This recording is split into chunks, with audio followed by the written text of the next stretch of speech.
नमस्कार सगळ्यांना, श्री स्वामी समर्थ. आज बनवणार आहोत सुंदर असा गळा सेप शिकणार आहोत, मटका सेप शिकणार आहोत आपण. आणि काय करायचं आहे, सगळ्यात अगोदर आपल्याला जी गळ्याची उंची आणि रुंदी आहे त्याचा बॉक्स करून घ्यायचा आहे. नंतर आपल्याला सेंटर काढायचे आहेत. आपल्या जेवढी उंची आहे गळ्याची त्याचे सेंटर काढून घ्यायचे आहेत.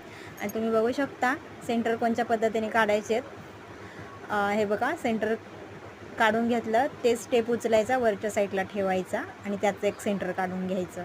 म्हणजे असे आपले 4 सेंटर निघणार आहेत. ठीक आहे. आता मधल्या साईडला काय करायचं आहे, आपल्याला जिथं गळ्याचा आकार खालच्या साईडला येतो तिथं अर्धा इंच घ्यायचं आहे. आणि सगळ्यात वरी काय करायचं आहे, आतमध्ये अर्धा इंच घ्यायचं आहे. ठीक आहे. तर आपण हे खालच्या साईडला कंपल्सरी देतो अर्धा इंच किंवा पावणे 1 इंच, पण वरच्या साईडला अर्धा इंच द्यायचं आहे. त्याच्या 2 नंबरच्या सेंटरला आपल्याला 2 पॉईंट किंवा त्याच्यापेक्षा कमी पण घेतलं तरी चालतं आहे.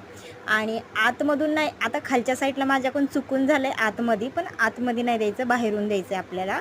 कारण की आपला जे मटक्याचा सेप आहे तो आपल्या बाहेरून येणार आहे, म्हणून आपल्याला बाहेरून द्यायचं आहे. आता तुम्ही बघू शकता मी ड्रॉ कसं केलं आहे. पॉईंट देत चालायचं आहे आपल्याला. त्याच पॉईंटवरून थोडंसं अर्धा इंचावर बरोबर घ्या आणि खालच्या साईडला पण एकदम व्यवस्थित घेऊन टाका. एकदम छान असा तुमचा मटका सेप तयार होईल, काहीही प्रॉब्लेम होणार नाही. आणि एकदम छान असं तुम्हाला फर्स्ट टाईम आता तुम्ही हे बघतान, तुम्ही करतान, कारण की खूप छान पद्धत आहे आणि सोपी पद्धत आहे. आणि गळा सेप काय होतं माहिती आहे का, सगळ्यात महत्त्वाचं, आपण कधी कधी बाहेरून जास्त घेतो, मग गळा कसा पसरट होतो. आणि हे मापं घेतले ना तर गळा कसला बाहेर जाणार नाही, एकदम ॲक्युरेट बसेल, त्याच्यामुळे काही प्रॉब्लेम होणार नाही. तर सुंदर असा मटका सेप तयार झाला आहे, तुम्ही बघू शकता.